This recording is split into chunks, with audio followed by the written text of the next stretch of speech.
4 days ago, I had my first boxing sparring session in a long time, and it didn't end very well. After like 2 minutes of sparring, my nose started bleeding like crazy, and it all started good. I was just sparring a guy for 1 minute, having a 1 minute break, then sparring for 1 minute, and then another guy. And I went in there. It was a long time ago, long time since last time I sparred, and I was nervous and I was a bit scared. I'm gonna admit that, but I was like, I just built up my courage. I was like, okay, I'm gonna do this stuff. It's not any dangerous, right? And then I got hit with like the third jab, like the third punch that I got hit with in this sparring. And honestly, I started feeling that my nose already started to bleed out. And I was like, oh man, like it was so irritating because I'm a big nose bleeder. So I know whenever my nose is about to bleed. I know it's like so well. And so I had a little flu at that time, that week basically. And guys, when you have the flu and you nosebleed, sorry for the details, but it gushes down like crazy. And I was like, I wasn't hurt or anything. I wasn't like, as they say it in boxing, rocked. I wasn't that at all. It was just a technical like sparring, trying to win the sparring, but we're not punching like the hardest we possibly can. So I didn't have a lot of pain or something, but after 2 minutes, it went down, dripped on the floor, on my boxing glove. I have like a little video here on like, yeah, someone on the boxing glove, and I don't have from actually my nose, but guys, that was crazy. But at least I had my first sparring session, and it felt good to just do a really high testosterone activity together with in my boxing club basically. So that's just a little story time for you. But now it's a little break from boxing. But in a week, I'm gonna be it's gonna be boxing again 2 times per week. I'm gonna be going there, and I'm gonna be doing good there, man. I feel very dedicated to. I want to just be a really good boxer, do really good in sparring, just get that competitive edge basically, whilst I'm improving the other parts of my testosterone and my lifestyle. So this, lately I've been taking it cool. I've been having a good time, enjoying myself, and I went on some dates with my girl, and I had some steak one day. That was great, man. And I think it's important as young men trying to improve our testosterone. It's yes, we want to do this science stuff. We want to do some get some vitamin D. We want to get sunlight. We want to get optimal amounts of sleep. We want to get enough calories. That's a good one. You got to get enough calories, because then your body is saying, okay, it's not like we're not starving. It's not like winter time. Now it's maybe spring or summer, like the biological brain, right? From primal days, it thinks, okay, it's like spring or summer. Now it's time to breed and make children. It's time to enjoy ourselves and eat, have a good time, and be in community with people. But anyways, we want to do some of that stuff, but also it's very important to also have some outlets for testosterone. And going on dates with girls. So I have a girlfriend, so I go on a couple of dates with my girlfriend, and dude, it helps with testosterone, bro. I'm telling you, it's just going out on a date, and there is just other people around. There's a waitress. You're paying for the bill, obviously, as a man, right? And it's good for testosterone. Just being, just talking with a girl, right?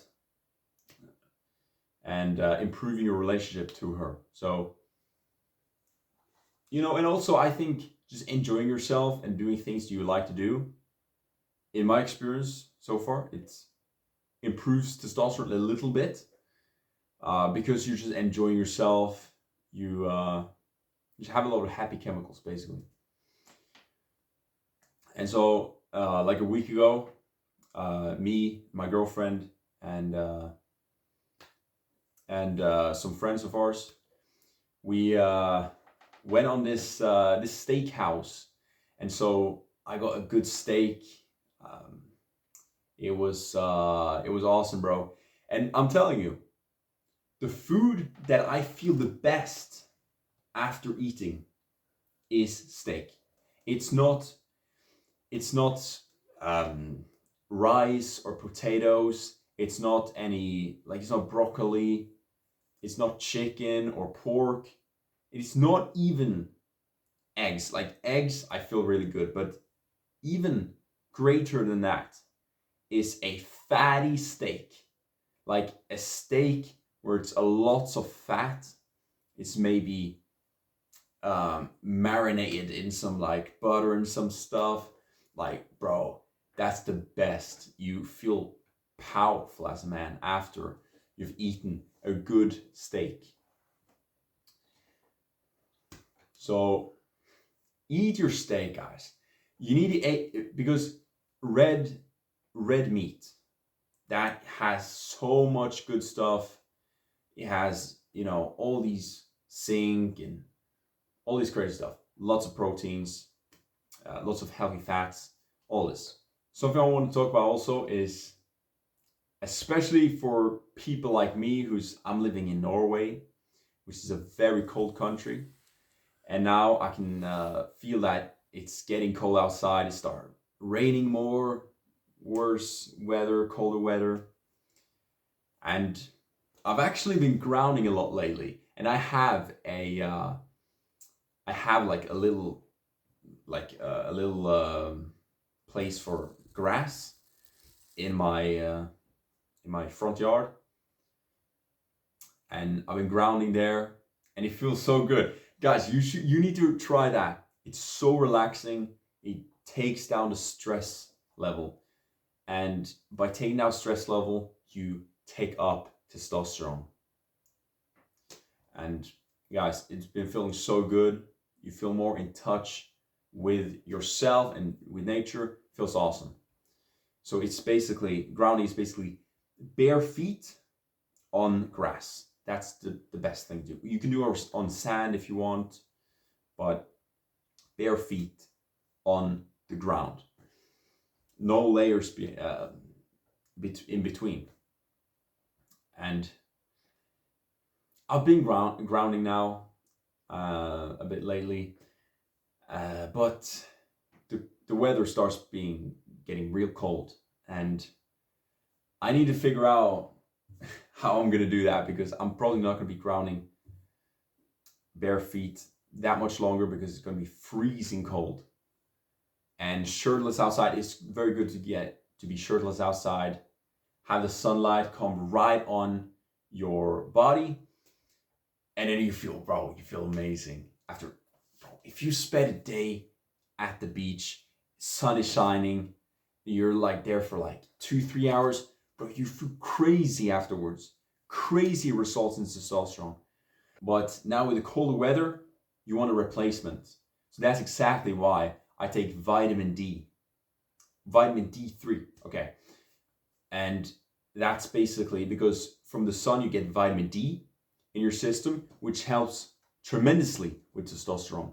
And that's why I have a supplement, so that now in the autumn and winter time, I can get my testosterone, my vitamin D levels in, and by that increase my testosterone and keep that in a good high level, even though I don't get much sunlight outside.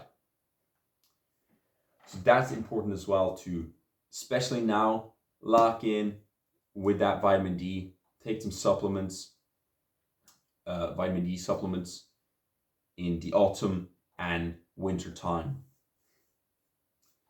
Guys, this was week 7, and we're just continuing to improving our testosterone, learning new things, and continue on the journey. Taking my supplements, eating good food, trying to optimize my sleep, going to the boxing club,